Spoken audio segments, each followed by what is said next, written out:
I had a really good friend of mine. I went to lunch and he said, I don't know who this guy is here in front of me. And he goes, let me ask you a question, honestly. Right now, what are you grateful for?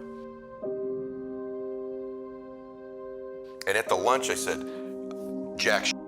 Nothing, brother. There's nothing good in my life right now. And I'm not exaggerating this to you when I tell you this, and this is a factual story. As I'm mouthing these words, two people walked in with an older man. Both of them clearly were fighting cancer somehow. Both had lost their hair. One of the ladies had a bonnet on, and they were barely moving in. Both walked by our table and gave me the most warm greeting, the warmest smile as a stranger.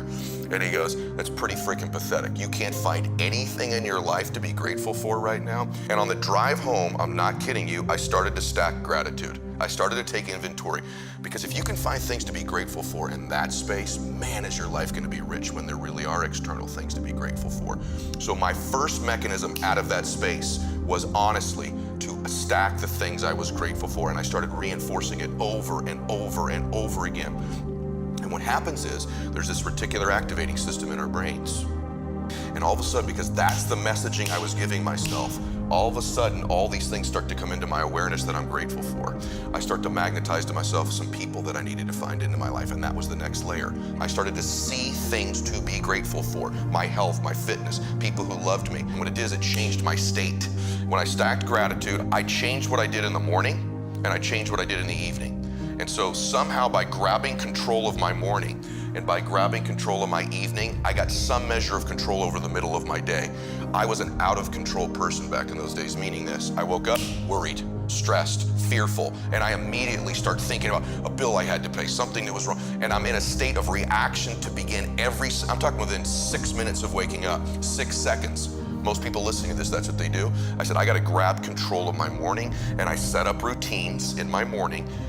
Maybe they served me, maybe they didn't, but they were things I could deliver on doing for myself. That which you do not hate, you will eventually tolerate. And I think that identifies most people's lives. In other words, average becomes sort of like this slow asphyxiation. It's almost like an anesthetic. And that over time, we become kind of immune and dulled to the average that we're becoming. I know this is true, at least for me. You probably experience it yourself too. And so over time, we sort of minimize where we're at. In other words, I'm a little pudgy instead of being, no, you're a fat ass, right? You don't magnify the degree to which the pain ought to be affecting you.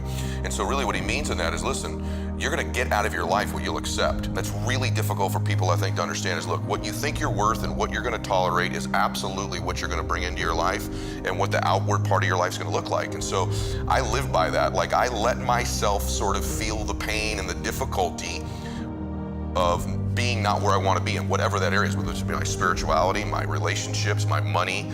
I let myself feel that pain because, as you know, there's two motivators, right? There's the gaining of pleasure, right? Wanting to go get something, chasing the dream, but then there's the avoidance of pain.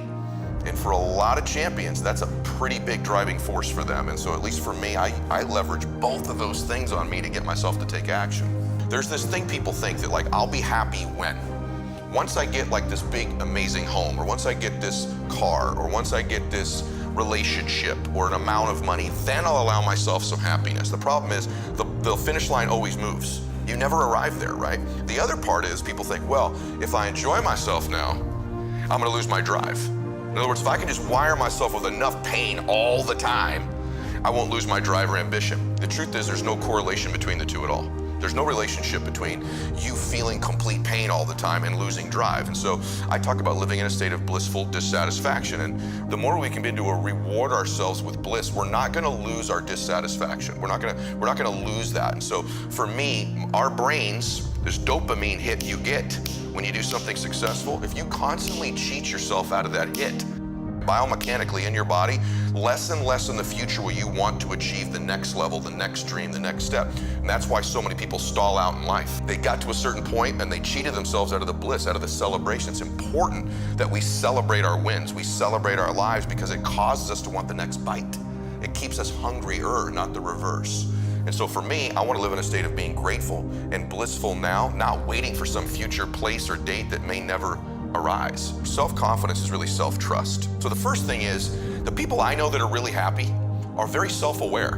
In fact, the best entrepreneurs I know are very self-aware. They're aware of their shortcomings. They want to improve them. They want to get to the next version of themselves all the time. And so for me, self-confidence comes because I didn't have it. And I think anytime you meet somebody like yourself or myself who might now appear self-confident, it's because I really had to find tools and resources because I was so insecure and shy and introverted. So I had to find techniques and resources to build that up in me. And for me, it's very simple. It's the promises that I keep to myself. If I have a habit over and over of beginning to stack one on top of the other of keeping promises I make to me, not other people. In other words, the minute you begin to get external in your life, worrying about what other people think about you, right? You've lost all control, and it never fills you up. And people's admiration, people's gratitude towards you will never fill you up. It's your own. It's your own inside. And so for me, self-confidence comes from keeping the promises I make to myself. And the other part of it is being aware I'm doing it. In other words, most people don't give themselves enough credit all the time. They're very aware of these 20% things and not aware of the 80, right? And that's why the dosage is so important too. You've nailed it. It should be 80-20. Because people get addicted to this.